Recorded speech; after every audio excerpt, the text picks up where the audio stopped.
Hello everyone and welcome to another episode of Century Countess. In today's video, I thought I'd share a special treat with you.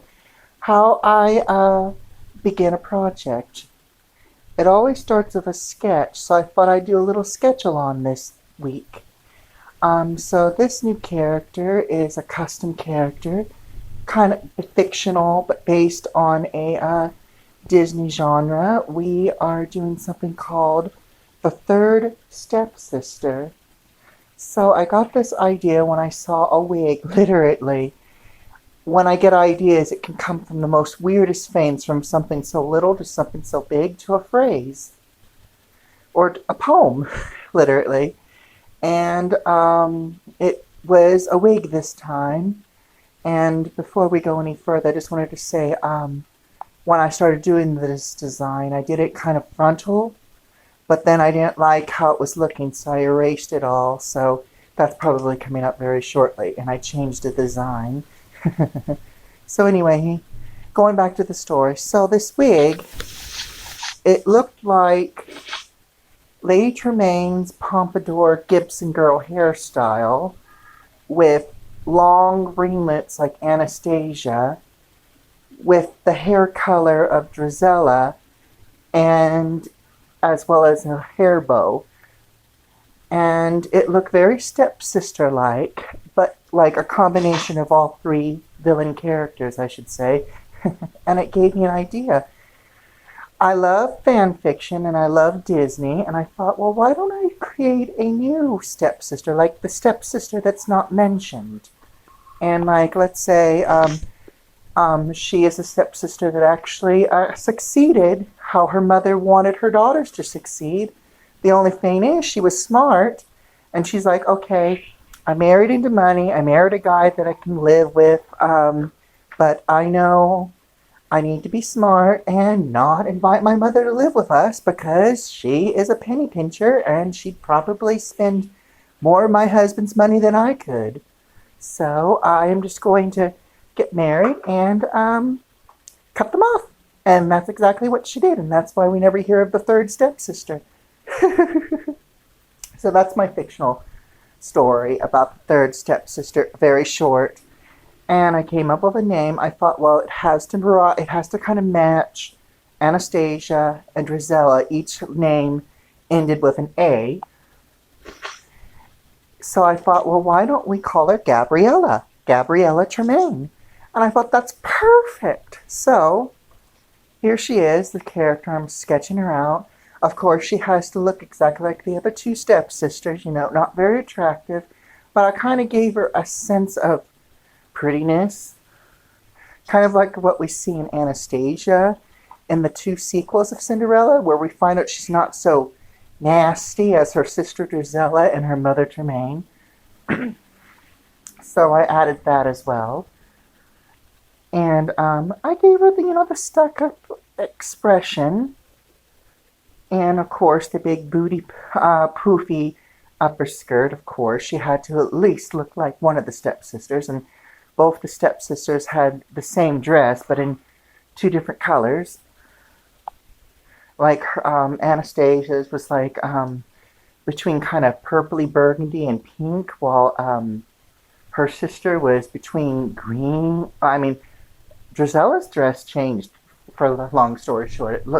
First it was like 2 shades of green, now it's like between a yellowish and kind of olive color combo. So I thought, well, why don't I do Gabriella's in blue? Now, before anyone jumps me for making Gabriella's dress blue, because Cinderella's ball gown is blue, in actuality, the Cinderella's dress was never blue. It was just a alter in the animation color. When Cinderella first came out, the dress was actually kind of a very, very, very, very light silver, like between, you could say maybe it was a two-tone silver. Like if it was made from taffeta, it would be like one silk thread vertically was white, and then the other one that was going the other way was silver, so it had like an off-white silver color. That was basically the color of Cinderella's dress. So the whole thing about Cinderella's dress as being blue is completely fictional, and was a blooper by the people who restore the animation. So there's no Cinderella blue dress. So it was safe. It's basically safe for me to give Gabriella, the third stepsister, a blue dress. But just for those who are like, well, it's blue, I gave it more of a villain tone of blue. So instead of it being bright pastel-y color, it's between medium and dark. So that way it kind of sticks. So here I am. I'm just going over my pencil with pen to kind of pop it out. I will show close-ups of the illustration, so don't worry. And then after I go over it with pen, I paint it with watercolor, which is one of my favorites. When I was a kid, I used to not like watercolor, literally. I didn't know anything about how to use watercolor until I got into high school, and I started doing better art classes instead of the middle school classes, because the ones that I took in middle school, it was basically the same form of art every single time, no matter what. I mean, every semester from middle school, it wasn't a new thing. It was always the same thing, but you had to take it for credits, or whatever they call it these days. So anyway, here I am. I'm about to add the color. I decided for the bodice and then the lower skirt, it would be like a really dark color, almost like navy bluish. And for the sleeves and the upper skirt, which is that little big boofy thing that kind of gives a hint that the stepsister sometimes wears a bustle. Oh yeah, a bustle upper skirt, I should call it. Is a more lighter medium blue. Oh, and I forgot to mention the cuffs on her dress is also a dark kind of navyish blue. You know, just to make it all pop out. And I gave her red pearl earrings, like huge red pearl earrings, but that might change because you never know. I'm actually considering making a cosplay costume out of this because it's just such a cool concept. At least for me, it's a cool concept. I hope it's a cool concept for you guys. You know, a custom character in a fictional world. Like, you know, hey, there's a third stepsister. And I've, you know, in a way, I kind of like the stepsisters. I will admit, I preferred Anastasia over Drusilla for some reason as a kid. And this is weird. I'm not saying that I have psychopathic, you know, psycho powers or anything, or I can predict something. But when I first saw Cinderella as a kid, I always thought that Anastasia wasn't all that bad for some reason. And then I think others must have thought the same, because years later when they did the 2 sequels, and long story short, to explain the sequels, they're saying Cinderella's world is like an alternate universe, like it depends on the decision that Anastasia makes. So one decision Anastasia makes is in part 2, and the other one is the twist in time where they time travel in the third one, so it depends. But in both the sequels, you find out that Anastasia isn't all that bad, and I was like, wow, I was spot on. I guess you could call it an intuition.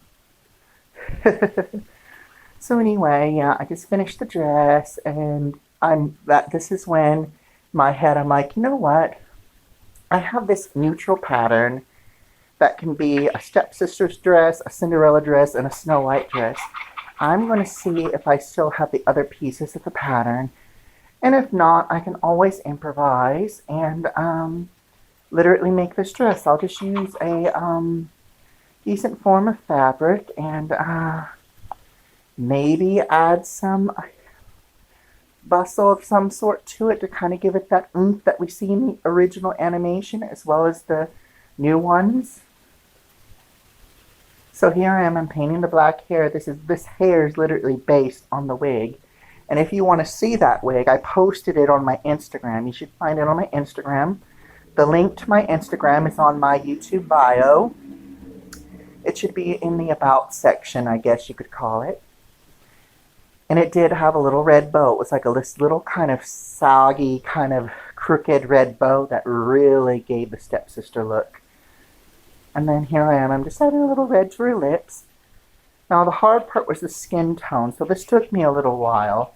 to kind of make a skin tone, because normally when I do skin tones, it could look too dark and then lighten up, or then it could look dark and then when I know it's going to lighten up, it doesn't lighten up properly, so it completely changes the ethnicity of the character. So with this case, it lightened up, but it was more like shading lighting up. So what I did was I did something called the light tap, which is basically areas that were not covered are the highlights. So here I'm just filling in the skin tone, and then after we do the skin tone, we're literally about done. And oh yeah, don't forget the shadow. You gotta add the shadow. One of my art teachers in high school always said, always add a shadow. And a signature. Always add your signature to your artwork. And we're basically done. So here's the full view of the design. And yes, I finally concluded.